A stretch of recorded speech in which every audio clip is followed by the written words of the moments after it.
الزاهدين.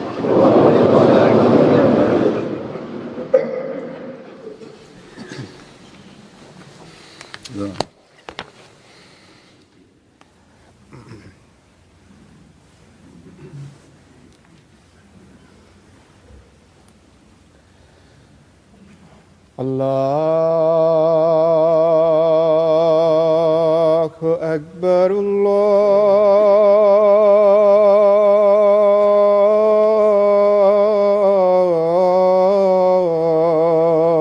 الله أكبر الله أكبر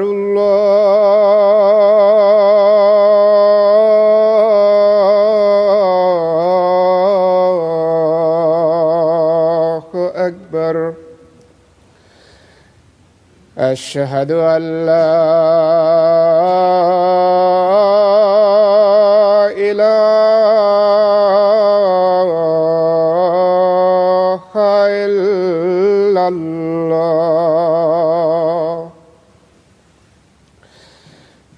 أشهد أن لا إله إلا الله. أشهد أن محمدًا رسول الله.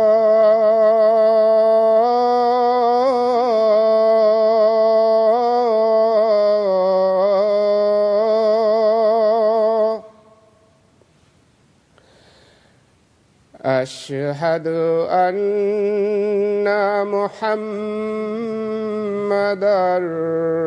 رسول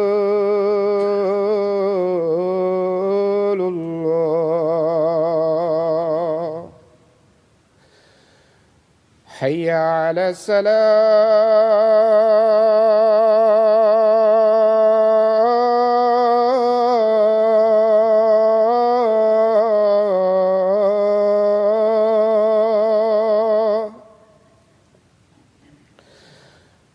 حي على الصلاة.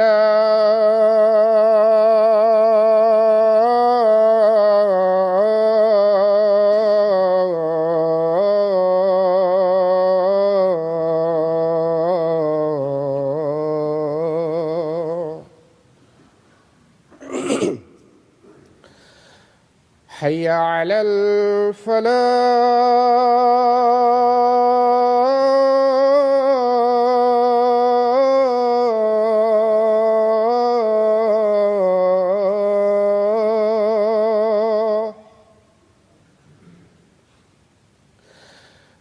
حي على الفلاح.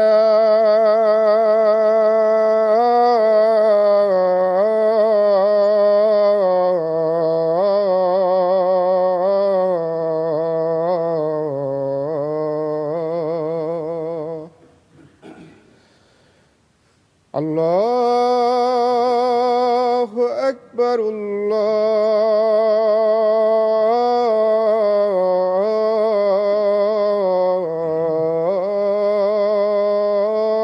الله أكبر.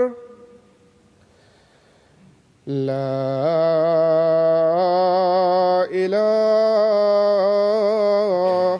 إلا الله.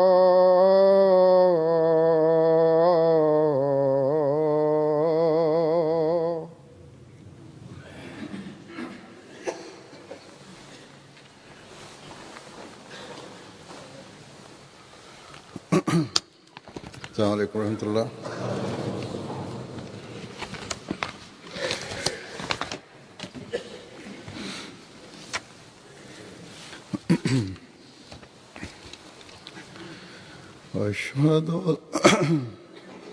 أشهد أن لا إله إلا الله وحده لا شريك له وأشهد أن محمدًا عبده ورسوله. أما بعد فأعوذ بالله من الشيطان الرجيم بسم الله الرحمن الرحيم الحمد لله رب العالمين الرحمن الرحيم مالك يوم الدين إياك نعبد وإياك نستعين اهدنا الصراط المستقيم صراط الذين أنعمت عليهم غير المغضوب عليهم ولا الضالين يا أيها الذين آمنوا كونوا قوامين بالقسط شهداء لله ولو على أنفسكم وبالوالدين والأقربين إن يكن غنيا أو فقيرا فالله أولى بهما ولا تتبعوا الهوى أن تعدلوا وإن تلووا أو تعرضوا فإن الله كان بما تعملون خبيرا يا أيها الذين آمنوا كونوا قوامين لله شهداء بالقسط ولا يجرمنكم شنآن قوم على ألا تعدلوا اعدلوا هو أقرب للتقوى واتقوا الله إن الله خبير بما تعملون وعد الله الذين آمنوا وعملوا الصالحات لهم مغفرة وأجر عظيم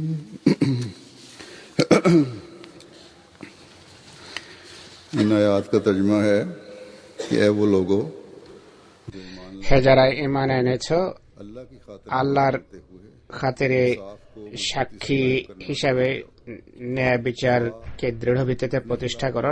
নিজের বিরুদ্ধে সাক্ষ্য দিয়ে হলেও পিতামাতা বা নিকটাত্মীয়ের বিরুদ্ধে যদি সাক্ষ্য দিতে হয় দাও, কেউ ধনী হোক বা দরিদ্র, উভয়ের তত্ত্বাবধায়ক হলেন আল্লাহ। তাই কামনা বাসনার অনুসরণ করো না, নতুবা তোমরা ন্যায় বিচার থেকে বিচ্যুত হবে। যদি তোমরা ঘুরিয়ে পেঁচিয়ে কথা বলো বা পিঠ ফিরিয়ে নাও, তাহলে তোমরা যা করো আল্লাহ তার সম্পর্কে সবিশেষ অবহিত। হে যারা ঈমান এনেছ, তোমরা আল্লাহর সন্তুষ্টির জন্য ন্যায় পরায়ণতার উপর সাক্ষী হিসাবে দৃঢ় প্রতিষ্ঠিত হও এবং কোন জাতের শত্রুতা যেন তোমাদেরকে অপরাধ করতে আদৌ প্ররোচিত না করে। তোমরা ন্যায় বিচার না করো, তোমরা সুবিচার করো। এটি তাকওয়ার অধিকতর নিকটবর্তী। আল্লাহর তাকওয়া অবলম্বন করো। নিশ্চয় তোমরা যে কাজ কর্ম করছো তার সম্বন্ধে আল্লাহ সবিশেষ অবহিত। যারা ঈমান আনে এবং পুণ্য কর্ম করে, আল্লাহ তাদেরকে প্রতিশ্রুতি দিয়েছেন যে তাদের জন্য ক্ষমা ও মহাপুরস্কার অবধারিত রয়েছে। ইসলামের শত্রুরা বিভিন্ন সময়ে বা কখনো কখনো ইসলাম এবং মুসলমানদের বিরুদ্ধে এই অভিযোগ উঠায় যে মুসলমানেরা অমুসলিমদের জন্য হিংসা, বিদ্বেষ এবং मुस्लिमों के लिए উগ্রতা दिलों में पैदा হৃদয়ে লালন করে থাকে। लगाते रहते हैं। পৃথিবীতে সন্ত্রাসের যত ঘটনা ঘটে जो होता है दुनिया में, चाहे वो তা মুসলমানদের পক্ষ থেকে হোক বা অন্য কেউ সেই সন্ত্রাসের জন্য দায়ী হোক না কেন, या जो कार्रवाई बाज বা কিছু नाम नेहाद নামধারী ইসলাম প্রেমিক শ্রেণী বা জিহাদি সংগঠন उन्हें এই কার্যক্রম পরিচালনা করে, সেই সব কার্যক্রমকে ইসলামের উপর চাপানো হয়। और আর কোরআন ও মোহাম্মদ সাল্লাল্লাহু আলাইহি ওয়াসাল্লামের পবিত্র इंतहाई लव সত্তাকে और बेहुदा अल्फाज অত্যন্ত বাজে এবং ঘৃণ্য কথার লক্ষ্যে পরিণত করা হয়। ताला के फजल से আজ আল্লাহ তাআলার বিশেষ কৃপায় যুগ ইমাম এবং রসুল প্রেমিক হযরত মসিহ মওউদের জামাতি जो मुखालिफ ইসলামের इस्लाम के শত্রুদের বা বিরোধীদের সকল অপবাদকে কোরআনী শিক্ষার আলোকে খণ্ডন করে আর প্রত্যেক অপলাপের উত্তর जवाब देकर দিয়ে मुखालिफिन इस्लाम को ইসলামের শত্রুদেরকে তাদের আসল চেহারা সম্পর্কে অবহিত করে, তাদের আসল চেহারা তাদের সামনে তুলে ধরে। अलावा এছাড়া কোরআনের বিভিন্ন जो আয়াত যা উগ্রতার অভিযোগকে খণ্ডনের জন্য উপস্থাপন করা হয়, অন্যান্য আয়াতের পাশাপাশি এই আয়াতগুলো উপস্থাপন করা হয় कि इस्लाम की যা ইসলামের इंसाफ पसंद ন্যায় পরায়ণতা এবং উন্নত মানের শিক্ষার দৃষ্টান্ত স্বরূপ এটি তুলে ধরা হয় যে ইসলামের ন্যায় নীতি সংক্রান্ত শিক্ষা কত উন্নত। ये ऐसी এটি এমন মহান শিক্ষা যে প্রত্যেক ন্যায়নিষ্ঠ অমুসলিম এই শিক্ষার কথা শুনে এর প্রশংসা না করে পারে না বা পারবে না, কিন্তু একই সাথে लेकिन साथ ही তারা ये सवाल भी करता है এই प्रश्नও করে कि इस तालीम पर যে এই শিক্ষা আজকে কোথায় অনুসৃত হচ্ছে।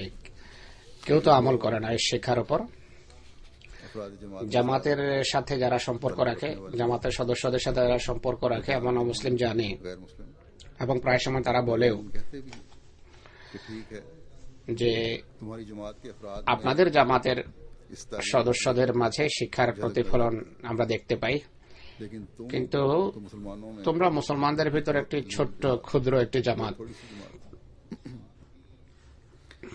इस्लाम की ইসলামের अमूमी तस्वीर तो हमें সার্বিক চিত্র তো আমরা দেখি অন্য অন্য মুসলমানদের কার্যাবলীতে, তাদের আচার আচরণে। लोगों को अफराद जमात এদেরকে জামাতের का वास्ता है সদস্যরা যাদের সাথে এদের সম্পর্ক তারা নিজ বোধ বুদ্ধি অনুসারে উত্তর দিয়ে থাকে, আর মুসলিমদের উপর এর ইতিবাচক প্রভাবও রয়েছে।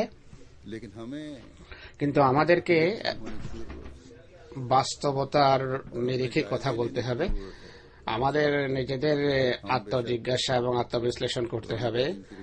আমরা নিঃসন্দেহে কোরআনের শিক্ষা অনুসারে सल्लम के হযরত মুহাম্মদ সাল্লাল্লাহু আলাইহি ওয়াসাল্লামের উত্তম আদর্শ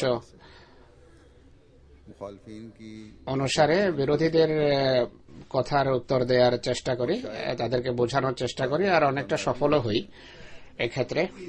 এই কারণেই यही वजह है এখন পৃথিবীতে कि अब दुनिया में বিভিন্ন मुख्तलिफ अखबारों में लिखने वाले পত্র পত্রিকার লেখকেরা যখনই ইসলাম সম্পর্কে লেখে, অনেক সময় নাম নিয়ে আর অনেক সময় और बाज़ दफा बगैर नाम के নাম উল্লেখ না করেই ইঙ্গিতে কথা বলে যে कि इस्लाम में ইসলামে একটি সংখ্যালঘিষ্ঠ জামাত আছে যারা এই সহিংসতার বা উগ্রতার পরিপন্থী যা সাধারণ মুসলমানদের মাঝে দেখা যায়। আর এই জামাত পৃথিবীতে ইনসাফ এবং সুবিচার প্রতিষ্ঠা করতে চায়, আর এই জামাত এই দাবিও রাখে যে ইসলামের इस्लाम की हकीकी तालीम প্রকৃত শিক্ষা শুধু আমরাই মেনে চলি।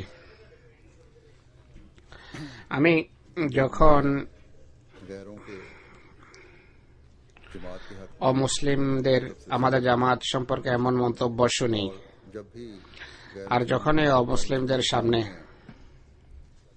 इस्लाम ইসলামের চিত্তাকর্ষক আকর্ষণীয় के साथ শিক্ষা উপস্থাপন করি, একই সাথে আমার এই চিন্তাও হয়, এদিকে আমার মনোযোগ নিবদ্ধ হয় के যে আমাদেরকে নিজেদের অবস্থা এবং অবস্থান খতিয়ে দেখতে হবে যে আমরা কতটা এই শিক্ষার উপর প্রতিষ্ঠিত। আমরা শুধু পৃথিবীর লোকদের সামনে এই অনিন্দ সুন্দর শিক্ষা উপস্থাপন করে সাময়িকভাবে কি আপত্তিকারের মুখ বন্ধ করছি? কেবল এটি করছি? শুধু सिर्फ यही तो এটি তো নয় যে আমরা এটিকে যথেষ্ট মনে করি কেবল, আর যখন সময় আসে वक्त आए আর পৃথিবীর মানুষ যখন আমাদেরকে দেখে যাচাই করে, তখন সেই শিক্ষার এমনটি নয় তো যে সে শিক্ষার উন্নত মানে আমরা প্রতিষ্ঠিত নই।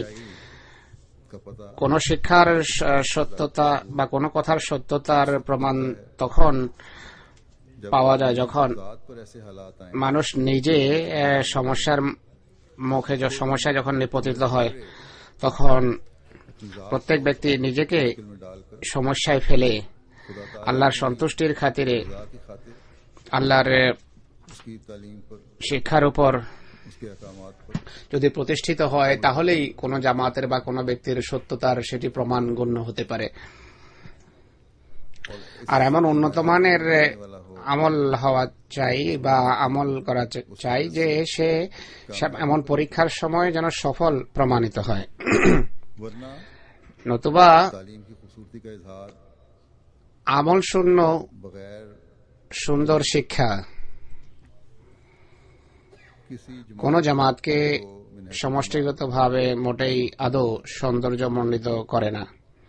অনেক আহমদী মুসলমান আছে যারা অমুসলিমদের সামনে ইসলামী শিক্ষা তুলে ধরে থাকবে বা তুলে ধরেও, लेकिन उनका কিন্তু তাদের এই শিক্ষাকে इस तालीम को ইসলামের সৌন্দর্যের প্রমাণ হিসেবে উপস্থাপন पेश करना কেবল তাদের নিজেদের সত্তাকে হয়তো মুসলিমদের गैर मुस्लिमों के দৃষ্টিতে ভদ্র প্রমাণ করে থাকবে বা সেই ব্যক্তির সাথে সম্পর্কের কারণে বা সেই ব্যক্তির আখলাকের কারণে ভিন ধর্মীরা হয়তো ইসলামের উপর আপত্তি করা থেকে বিরত থাকবে। কিন্তু এক আহমদীকে স্মরণ রাখতে হবে যে कि जब वो इस्लाम की खूबसूरत तालीम সে যখন ইসলামের অনিন্দ সুন্দর শিক্ষা পৃথিবীর সামনে উপস্থাপন করে और তুলে ধরে, साथ ही अपना तारुफ সে मुसलमान की हैसियत से करो এর একই সাথে আহমদী মুসলমান হিসাবে নিজের পরিচিতিও তুলে ধরে। এই কাজের পাশাপাশি এমন মানুষ হিসাবে সে নিজেকে তুলে ধরে যে যুগে इस्लाम की ইসলামের नशत सानिया का পুনর্জাগরণের दावा करने জন্য ইসলামকে পুনরুজ্জীবিত করার का দাবি নিয়ে যিনি দণ্ডায়মান হয়েছেন, আমি তাঁর অনুসারী। इस बात का সে নিজের এইভাবে পরিচয় দেয় যে আমরা সেই প্রতিশ্রুত মসিহ এবং মাহদীর মান্যকারী, যিনি ইসলামের সুন্দর এবং আকর্ষণীয় শিক্ষা পৃথিবীতে উপস্থাপনের জন্য এসেছেন এবং একটি জামাত প্রতিষ্ঠা করেছেন। আহমদীদের পক্ষ থেকে इस्लाम की এক আহমদীর পক্ষ থেকে ইসলামের আকর্ষণীয় শিক্ষার বর্ণনা বা শিক্ষা তুলে ধরা শুধু এক আহমদীকে প্রশংসনীয় করে না, বরং এক শান্তিপ্রিয়, ন্যায়ের উপর প্রতিষ্ঠিত এবং सच्चाई का इजहार करने वाली সত্য প্রকাশকারী ইসলামের প্রকৃত শিক্ষাকে মান্যকারী জামাতের ধারণা এবং একটা ভাবমূর্তি অমুসলিমদের সামনে ফুটে ওঠে এবং ওঠা উচিত। अगर कोई अहम যদি কোনো আহমদীর কথা এবং যদি কোনো ব্যক্তি কোনো আহমদীর কথা এবং কাজে বিরোধ দেখে, তাহলে এই কথা বলবে না যে অমুক ব্যক্তি বলে কিছু আর করে ভিন্ন কিছু, বা এর ভিতর সত্যের ঘাটতি আছে, সত্যের অভাব আছে, বা সে ইনসাফ বা ন্যায় পরায়ণতার দাবি অনুসারে কাজ করে না, বরং তাৎক্ষণিকভাবে এটি বলা হয় বা হবে যে দেখো অমুক ব্যক্তি আহমদী, নেক হওয়ার বা নেক কর্মশীল হওয়ার অনেক দাবি এদের রয়েছে। আর এই জামাত ইনসাফের পতাকাবাহী হওয়ার দাবি মনে করে নিজেদের এই যুগে, কিন্তু এই জামাত ভুক্ত মানুষ এই জুলম এবং অন্যায় লিপ্ত। অনেক আহমদের সামনে অনেক আহমদী এমন আছে যারা আহমদীদের সাথে ব্যবসা করে। ব্যবসায়িক সমস্যায় যখন তারা জড়িয়ে যায় তখন তারা আমার কাছে চিঠি লেখে যে অমুক আহমদীকে আমরা বিশ্বাস করেছিলাম, কিন্তু বিশ্বাসের ফল এই সমস্যা আমাদের সামনে এখন মাথাচাড়া দিয়েছে। আর ন্যায়পরায়ণতার সাথে যে সাক্ষ্য দেওয়া উচিত ছিল সাক্ষ্য দিচ্ছে না, সততার সাথে আমার যে অধিকার প্রদান করা উচিত ছিল তা প্রদান করছে না।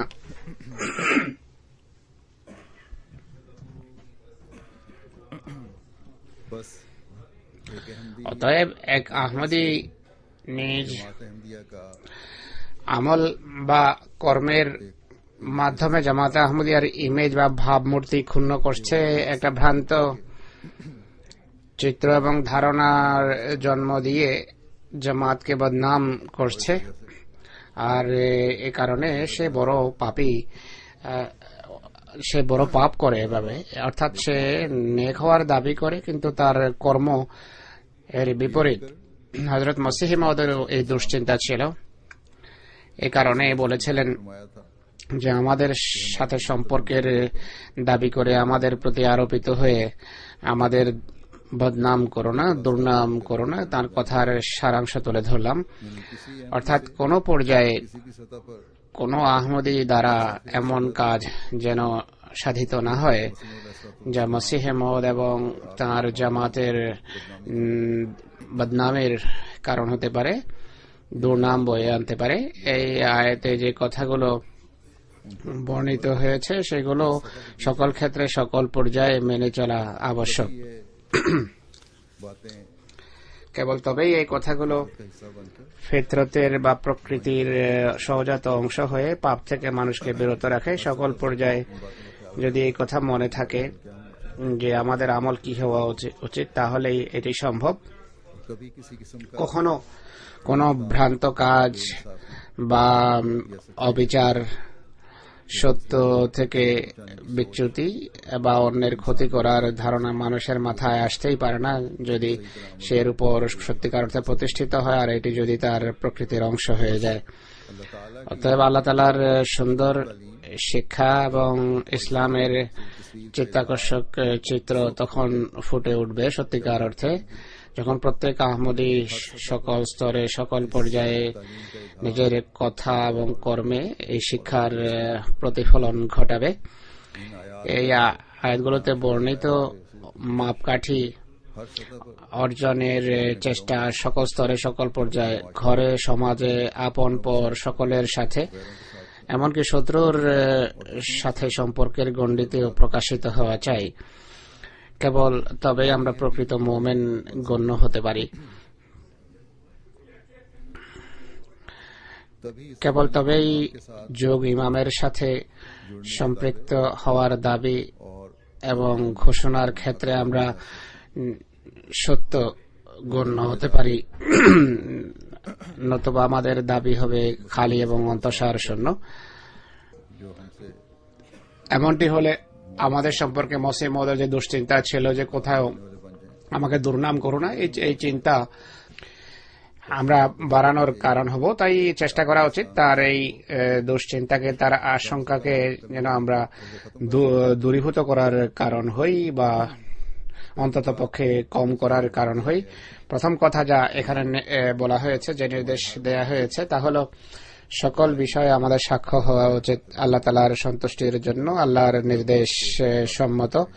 আমাদের অন্তরাত্মায় বা মনোমননে কোশ্চিনকালও এই ধারণা যেন না আসে যে এই সাক্ষ্য বা সাক্ষ্যই আমি দেই বা দেব তার মাধ্যমে ব্যক্তি স্বার্থ চরিতার্থ করব, এমন ধারণা যেন না থাকে, বরং আমার একমাত্র চিন্তা যা মাথায় থাকা উচিত তা হলো খোদার সন্তুষ্টি, আর কেবল খোদার সন্তুষ্টি আমার পরম লক্ষ্য। আর বলা হয়েছে যে সুবিচার এবং ন্যায় বিচারের উন্নত মান প্রতিষ্ঠার মাধ্যমে এটি হওয়া সম্ভব, আর সত্যের উপর প্রতিষ্ঠিত হওয়া ছাড়া ন্যায় বিচার বা সুবিচার সম্ভব নয়। মহানবী সাল্লাল্লাহু আলাইহি ওয়াসাল্লামের নির্দেশ মানা ছাড়া এটি সম্ভবই নয় যে নিজের জন্য যা পছন্দ করো অন্যের জন্য তা পছন্দ করবে। নিজেদের জন্য যদি আমাদের এই চেষ্টা থাকে যে আমার অধিকার আমার পাওয়া চাই, বিন্দুমাত্র যদি আমাদের অধিকার খর্ব হয় আমরা হইচই আরম্ভ করি, কিন্তু অন্যের অধিকারের যখন প্রশ্ন আসে বেশ কয়েক ধরনের আপত্তি এবং অজুহাত আমরা সন্ধান করা আরম্ভ করি। নিজের জন্য যখন ন্যায় বিচারের প্রশ্ন ওঠে আমরা ন্যায় বিচার বা সুবিচার সম্পর্কে সিদ্ধান্তকারীর সামনে সকল কোরআনের আয়াত উপস্থাপন করি, বড় কষ্ট করে হাদিস সন্ধান করে হাদিসের বরাতে যে অধিকার খর্ব করে আর যারা রায় দেন বা বিচারক আছেন তাদেরকে খোদাভীতির কথা স্মরণ করাই। হযরত মসিহ মওউদের বিভিন্ন উদ্ধৃতি উপস্থাপন করি এই উদ্দেশ্যে, কিন্তু স্বয়ং যখন ইনসাফের উপর প্রতিষ্ঠিত হয়ে আমাদের কাছে সত্য সাক্ষ্য দেওয়ার দাবি করা হয়, আমরা সত্য সাক্ষ্য না দিয়ে বা সত্য সাক্ষ্য দেওয়ার পরিবর্তে সত্য কথা না বলে জটিল এবং বক্র কথা বলে বিষয়কে বিকৃত করা বা নিজের স্বার্থের অনুকূলে আনা বা নিজের আত্মীয় স্বজনের স্বার্থের অনুকূলে আনার অবৈধ চেষ্টা করি, তো এই বিষয়টি প্রকৃত মুমিনের বৈশিষ্ট্য হওয়া উচিত নয়। প্রকৃত মুমিনের জন্য নির্দেশ হলো আল্লাহর সন্তুষ্টিকে প্রাধান্য দাও আর বাকি সব কথাকে এর অধীনস্থ করো। আর এটি তখনই সম্ভব যদি নিজের বিরুদ্ধে সাক্ষ্য দেওয়ার সৎসাহস সৃষ্টি হয়, নিজের বিরুদ্ধে সাক্ষ্য দেওয়া থেকে যদি মানুষ বিরত না হয় আর এই কথার তার কোনো সে ভ্রুক্ষেপই করে না যে সত্য সাক্ষ্য দিলে আমি নিজে কতটা সমস্যায় নিমজ্জিত হতে পারি, বা আমি আমার স্ত্রী এবং সন্তানের বিরুদ্ধে যদি সাক্ষ্য দেই তারা কতটা সমস্যায় নিমজ্জিত হতে পারে, বা আমার পিতামাতা বা সন্তান সন্ততি নিকটাত্মীয় ও বন্ধু বান্ধবের বিরুদ্ধে সাক্ষ্য দিলে আমি স্বয়ং কতটা সমস্যার সম্মুখীন হতে পারি। পক্ষান্তরে আমাদের চিন্তা এটি হওয়া উচিত যে সত্যের উপর প্রতিষ্ঠিত থাকার জন্য, ইনসাফ বা সুবিচারের উপর প্রতিষ্ঠিত থাকার জন্য আমাদেরকে আমাদের পরিবেশ, আত্মীয় স্বজন এবং জ্যেষ্ঠদের অসন্তোষ যদি আমাদের সহ্য করতে হয় করা উচিত। আল্লাহ তাআলা বলেন যে তোমাদের ধনী বা দরিদ্র হওয়া, তোমাদের লাভ বা ক্ষতি, তোমাদের ধূর্ততা, চালাকি বা মিথ্যা বলা বা সুবিচার বা ন্যায় বিচার থেকে বিচ্যুত হওয়ার মাঝে নিহিত নয়, বরং খোদার ফজল এবং কৃপার উপর এসব কিছু নির্ভরশীল। আল্লাহ যদি চান তোমরা লাভবান হতে পারো, কখনো মিথ্যা সাক্ষ্য তোমাদের লাভবান করতে পারে না। হ্যাঁ, সাময়িক জাগতিক স্বার্থ সিদ্ধি হতে পারে, কিন্তু এরপর খোদার অসন্তুষ্টির কারণে ক্ষতি এত বেশি হবে যা কল্পনাতীত।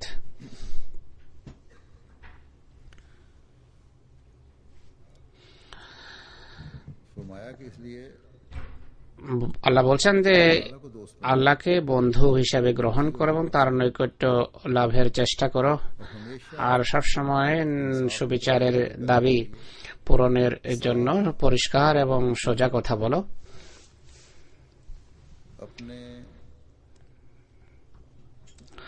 পারিবারিক বিষয়েও সামাজিক বিষয়ে জাগতিক ক্ষেত্রে সত্যকে আঁকড়ে ধরে রাখো, সুবিচার প্রতিষ্ঠার সবসময় চেষ্টা করো, নিজেদের কামনা বাসনার पैरवी करके দাসত্ব করে अदल और इंसाफ से ন্যায় বিচার এবং সুবিচার থেকে বিচ্যুত হওয়ার পরিবর্তে ঘুরিয়ে পেঁচিয়ে কথা বলে বিষয়কে ঘোলাটে করার পরিবর্তে বা সত্য সাক্ষ্য দেওয়ার পরিবর্তে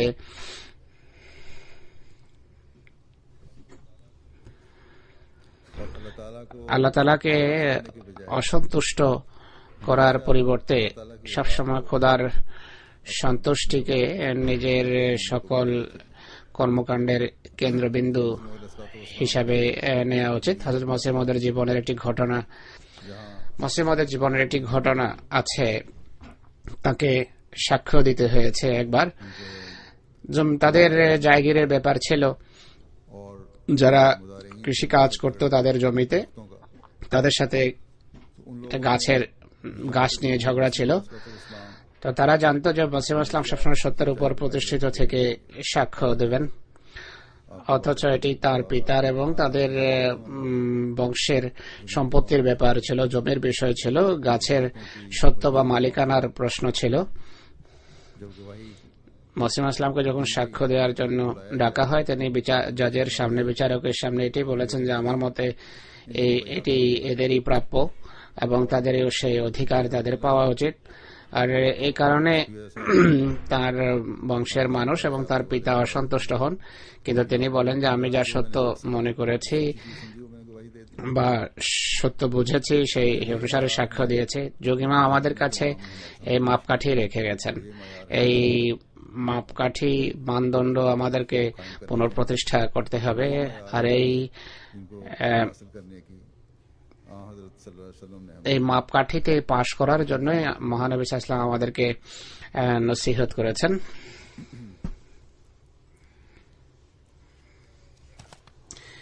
কোরআন কারীম বলে যে স্মরণ রেখো যে তোমাদের মিথ্যা সাক্ষ্য প্রদান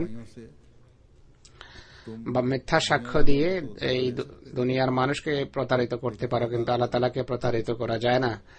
বলা হয়েছে ইন্নাল্লাহা কানা বিমা তা'মালুনা খাবীরা, নিশ্চয় তোমাদের প্রতিটি কর্ম এবং প্রতিটি কথা সম্পর্কে আল্লাহ সবিশেষ অবহিত, কোনো কথা গোপন করা যাবে না তার সামনে। অতএব একদিকে দাবি যে আমরা সমাজে শান্তি এবং নিরাপত্তার প্রসার চাই, সত্যের উপর প্রতিষ্ঠিত থেকে জগৎবাসীকে সত্যের পথ দেখাতে চাই। অপরদিকে আমাদের কথা এবং কর্মে তুচ্ছ জাগতিক স্বার্থে বিরোধ রাখি। যদি বিরোধ থাকে তাহলে আমরা সত্যের উপর প্রতিষ্ঠিত নই, ন্যায় বিচার প্রতিষ্ঠাকারী গণ্য হব না বা সুবিচারকারী গণ্য হব না, শান্তি এবং নিরাপত্তার প্রসারকারী গণ্য হব না, বরং সমাজের ফাসাদ, বিশৃঙ্খলা এবং নৈরাজ্যের জন্য আমরা দায়ী হব। অতএব এক মুমিনের জুলম এবং অন্যায়ের বিরুদ্ধে আওয়াজ উত্তোলনের দাবি এবং জুলম এবং অন্যায়কে প্রতিহত করার দাবি কেবল তখন সত্য হবে যদি সে ইনসাফ বা সুবিচারের উন্নত মানে প্রতিষ্ঠিত থাকে, সত্যের উন্নত মান প্রতিষ্ঠাকারী হয়। নিজেদের সাক্ষ্য যদি আল্লাহ তাআলার নির্দেশের অধীনস্থ করে তাহলেই এটি সম্ভব। আল্লাহ তাআলা আমাদের এই মান কত উঁচু দেখতে চান সেই সম্পর্কে সূরা মায়েদার যে আয়াত আমি তেলাওয়াত করেছি তা শুনুন। বলা হচ্ছে তোমাদের সমাজে তোমাদের যে ক্ষুদ্র পরিবেশ রয়েছে সে শুধু সেখানে সেই গণ্ডিতে ইনসাফ প্রতিষ্ঠা করলে কেবল চলবে না, বরং তোমাদের শত্রুও যদি তোমাদের কাছে ইনসাফের ফরিয়াদ করে, ইনসাফের দাবি করে, তারা যেন ইনসাফ বা সুবিচার পায়, তারা যেন নিশ্চিত হতে পারে যে তোমরা যে কথা বলবে তা সত্য এবং ন্যায়ের ভিত্তিতেই বলবে। বা শত্রুর সামনে স্পষ্ট করো যে একজন মুমিন সব কাজ তাকওয়া এবং খোদা ভীতির উপর প্রতিষ্ঠিত থেকে করে থাকে। খোদার সন্তুষ্টি অর্জনের লক্ষ্যে সে সব কাজ করে। কারো শত্রুতা আমাদেরকে ইনসাফ এবং সত্য থেকে বিচ্যুত করতে পারবে না। আমাদের হৃদয়ে हमारे दिल শত্রুতা মুক্ত, বিদ্বেষ মুক্ত। আমরা এই ঘোষণা করি যে কারো প্রতি আমাদের কোনো ঘৃণা বা শত্রুতা নেই, কিন্তু শত্রুর হৃদয়ের যে বিদ্বেষ, হিংসা এবং শত্রুতাও যেন हमें इस बात আমাদের माइल नहीं करेगी ভ্রান্ত ভাবে, অন্যায় ভাবে नुकसान पहुंचाने के তার ক্ষতি করার উদ্দেশ্যে ইনসাফ বিবর্জিত কোনো কাজ করব, এটি যেন না হয়। এই সুন্দর এবং এই মনোরম শিক্ষা আমরা শত্রুদের সামনে উপস্থাপন করি আর ইসলামী শিক্ষার সৌন্দর্য তাদের সামনে স্পষ্ট করার চেষ্টা করি। আমাদের কথা শুনে তাদের মাঝে ইসলাম সম্পর্কে জানার আগ্রহ আরো বাড়ে, जानना चाहते हैं। তাই সবসময় বাড়ে বা বাড়তে পারে। তাই সবসময় স্মরণ রাখতে হবে যে পৃথিবীর দৃষ্টি আমাদের কথা আমাদের দিকে যে আকর্ষণ করে এতে সন্দেহ নেই, কিন্তু আমাদের সত্য সাক্ষ্য সংক্রান্ত কথা, সত্য সাক্ষ্য প্রদান সংক্রান্ত কথা, আমাদের ন্যায় বিচার বা সুবিচার প্রতিষ্ঠা সংক্রান্ত কথা, আমাদের সমাজের শত্রুতা দূরীভূত করার বিষয়ে আলোচনা, শান্তি এবং নিরাপত্তার প্রচার প্রসারের যে আমাদের বক্তৃতা, তা প্রকৃতপক্ষে তখনই জগৎবাসীকে আমাদের প্রতি আকৃষ্ট করবে যদি আমাদের ব্যবহারিক অবস্থা সেই অনুপাতে হয়ে থাকে। बस अल्लाह ताला ने তাই আল্লাহ তাআলা অনেক বড় এক দায়িত্ব আমাদের উপর ন্যস্ত করেছেন এই কথা বলে ये फरमाकर যে তোমরা কওয়াম হিসেবে দাঁড়িয়ে যাও, অর্থাৎ বিষয়ের গভীরে গিয়ে आवाम का मतलब है कि इंतहा অবগাহন করে অবিচলতার সাথে দৃঢ়চিত্ততার সাথে ইনসাফ বা সুবিচার প্রতিষ্ঠা করো। या कोई भी काम करे এখানে কওয়াম শব্দ ইনসাফের প্রেক্ষাপটে ব্যবহার হয়েছে, তাই ইনসাফ বা সুবিচারের প্রকৃত মর্ম এবং তথ্য বুঝে তার উপর বা ইনসাফ প্রতিষ্ঠার অবিচলতার সাথে চেষ্টা করো। ये गहराई में जाकर তো অক্লান্ত और अनथक চেষ্টা করা ইনসাফ প্রতিষ্ঠার, এর মাধ্যমে পৃথিবীতে ইনসাফ বা সুবিচারও প্রতিষ্ঠিত হবে এবং শান্তি এবং নিরাপত্তার বাণীও পৃথিবীর কর্ণকুহরে প্রবেশ করবে। অতএব আজকে পৃথিবীতে ইনসাফ বা সুবিচার প্রতিষ্ঠা, সত্যের প্রসার, শান্তি এবং নিরাপত্তার নিশ্চয়তা প্রদানের কাজ অব্যাহতভাবে সূক্ষ্মাতি সূক্ষ্ম দিকগুলো সামনে রেখে করে যাওয়া, এটি এক আহমদীর কাজ, প্রকৃত মোমেনের কাজ। इस जमाने में এই যুগে আহমদী মুসলমানই এই দাবি করে যে আমরা প্রকৃত এবং সত্য মুসলমান, আমরা প্রকৃত মোমেন, কেননা আমরা যুগ ও ইমামকে মেনেছি, কেননা আমরা क्योंकि हम ইসলামের প্রকৃত इस्लाम की हकीकी तालीम से हमने इस्लाम की हकीकी শিক্ষা সম্পর্কে অবগত এবং অবহিত হয়েছে। শুধু জ্ঞানগত দিকই নয়, আমরা শুধু अहकामात की যোগ ইমামকে মেনে শুধু আমাদের জ্ঞানই বৃদ্ধি পায়নি, বরং এই সমস্ত শিক্ষার উপর প্রতিষ্ঠিত হওয়ার, এই শিক্ষার ব্যবহারিক প্রতিফলন হওয়ারও আমরা চেষ্টা করি। जैसा कि मैंने कहा সুতরাং আমি যেভাবে বলেছি, আমাদেরকে किस हद যাচাই করে দেখতে হবে, আমাদেরকে পরীক্ষা করে দেখতে হবে যে আমরা কতটা সত্যের উপর প্রতিষ্ঠিত। আমাদের হৃদয়কে আমাদের বিশ্লেষণ করতে হবে, খতিয়ে দেখতে হবে যে যেভাবে মুসলিম ইসলাম নিজের বিরুদ্ধে, নিজের পিতার বিরুদ্ধে সাক্ষ্য দিয়ে জাগতিক স্বার্থকে জলাঞ্জলি দিয়েছেন, তো আজ আমরা তার সাথে সম্পৃক্ত হওয়ার, সংশ্লিষ্ট হওয়ার দাবি করার পরে মানে অধিষ্ঠিত হওয়ার চেষ্টা করছে কিনা। যদি সত্যিকার অর্থে এই মানে উপনীত হওয়ার চেষ্টা আমরা করি, তাহলে দেখার এবং প্রণিধানযোগ্য বিষয় হল আমাদের ঘরে আজকে এত বিশ্বাসহীনতা কেন, এত অবিশ্বাস কেন। যে ঘরে পরিবেশ বিরাজ করছে তাদের আত্মজিজ্ঞাসা করতে হবে। স্বামী স্ত্রীর সম্পর্কের গণ্ডিতে ভালোবাসা কেন চোখে পড়ে না? বাচ্চারা কেন আজকে, বা ছেলে মেয়ে কেন আজকে এতটা ডিস্টার্ব? ভাই ভাইয়ের সম্পর্কে কেন ফাটল দেখা দিচ্ছে? কুধারণার কারণে বা সত্যের অপ্রতুলতার কারণে। সম্পর্ক কেন আজকে নষ্ট হচ্ছে, সম্পর্ক কেন ছিন্ন হচ্ছে, বন্ধুত্বের ভিত্তিতে যে ব্যবসা আরম্ভ হয়েছিল नाराजगियों তা অসন্তোষ এবং মামলা মোকদ্দমায় কেন পর্যবসিত হচ্ছে, कदा বিচার বিভাগে কেসের সংখ্যা কেন বাড়ছে, अदालतों में क्यों বা আদালতে কেন আহমদীদের পক্ষ থেকে মামলার সংখ্যা বাড়ছে। এটি স্পষ্ট যে হৃদয়ের চিত্র এবং বাহ্যিক অবস্থার মাঝে বিরোধ রয়েছে। নিজের জন্য মানদণ্ড একটি আর অন্যদের জন্য ভিন্ন মানদণ্ড। তাই প্রত্যেক আহমদীর এ বিষয়ে ভাবতে হবে, চিন্তা করতে হবে, আত্মবিশ্লেষণ করতে হবে।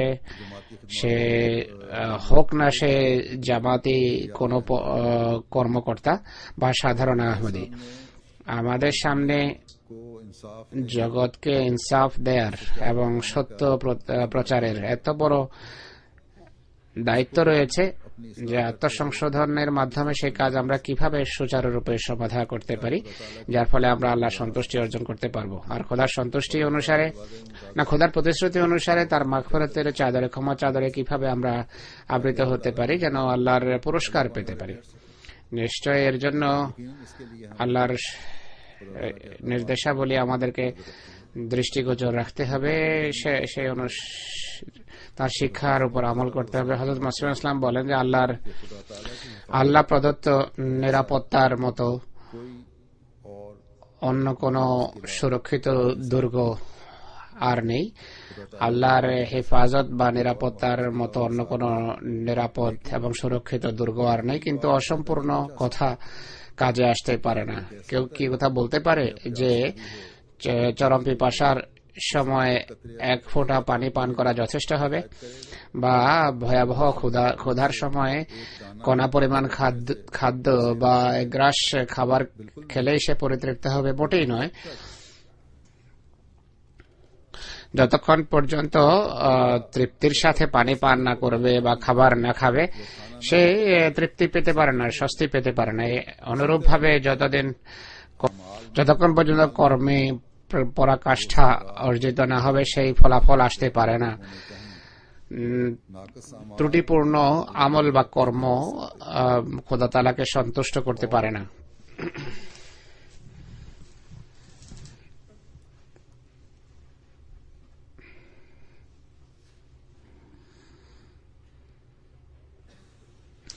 আর তা কল্যাণময় হতে পারে না, বরকতের কারণে হতে পারে না। আল্লাহর প্রতিশ্রুতি হলো, আমার ইচ্ছা অনুসারে কাজ করো, তাহলে আমি কল্যাণমণ্ডিত করব, বরকত দেব।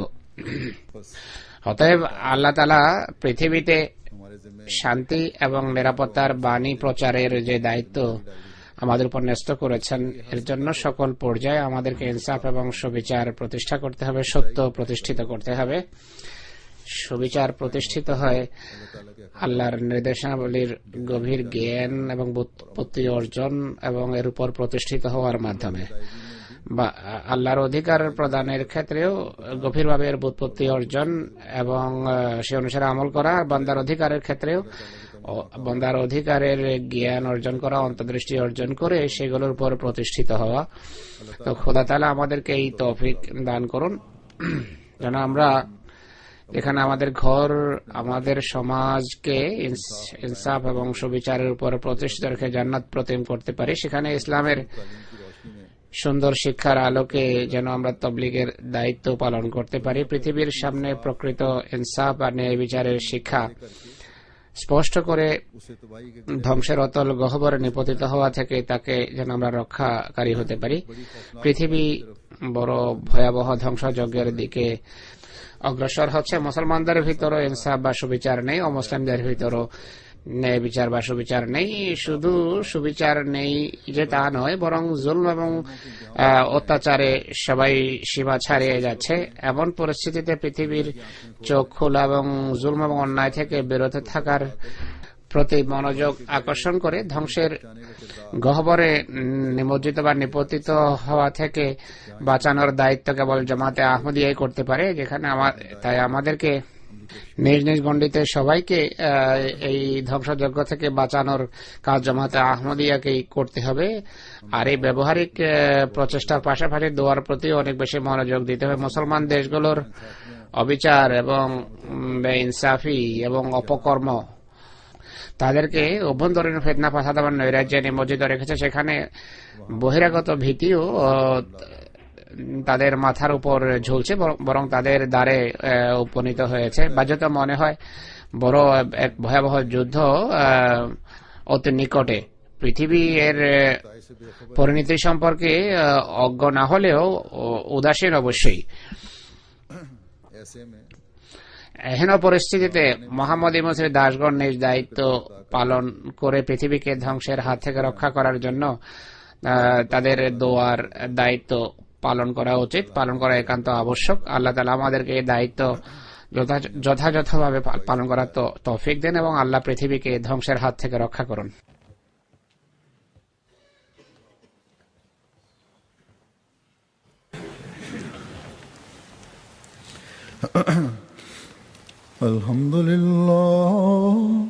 আলহামদুলিল্লাহ নাহমাদুহু ওয়া নাস্তাগফিরুহু